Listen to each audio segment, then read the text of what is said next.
Welcome to my channel Rajitha kitchen and life style. ఈరోజు చూపించే recipe వచ్చేసి పాలకూర మటన్. పాలకూరలో ఫైబర్ ఎక్కువగా ఉంటుంది కాబట్టి మటన్తో యాడ్ చేసి తింటే కనుక ఈజీగా డైజెస్ట్ అవుతుంది అండ్ అధికంగా ఐరన్ కూడా అందుతుంది.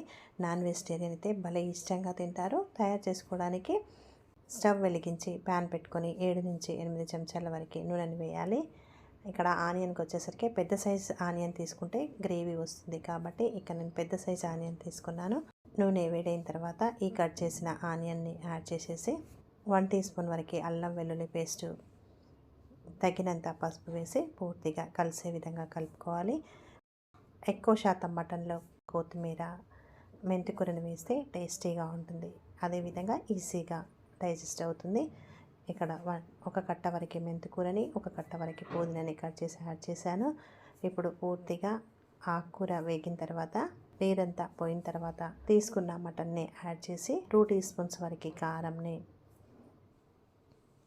1 టీ స్పూన్ వరకు సాల్ట్ని, 1 టీ స్పూన్ వరకు ధనియాల పౌడర్ని ఈ విధంగా ఒకదాని తర్వాత ఒకటి వేసి పూర్తిగా కలిపి ఒక గ్లాస్ వరకు వాటర్ని యాడ్ చేసి మటన్ ఉడికే తీరుని బట్టి విజిల్స్ని ఉంచాలి.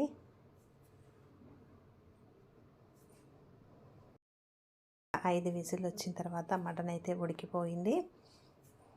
ఈ విధంగా మటన్ మొత్తం ఉడికిన తర్వాత ముందుగా క్లీన్ చేసి కట్ చేసిన పాలకూరని కూడా యాడ్ చేసి మరొక విజిల్ వచ్చేంతవరకు ఉడికించాలి.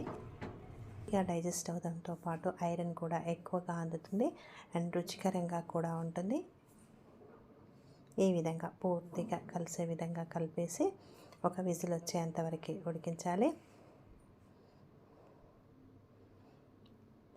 ఈ విధంగా తయారైన మటన్ కొంచెం నీరు అనేది ఉంటుంది. ఈ నీరంతా పోయేంత వరకు ఉడికించేసి కొత్తిమీరని యాడ్ చేసుకుంటే ఎంతో రుచికరమైన మటన్ పాలకూర కర్రీ రెడీ. మీకు నచ్చిందా? ట్రై చేయండి, లైక్ చేయండి, షేర్ చేయండి, సబ్స్క్రైబ్ చేయండి. Thank you for watching.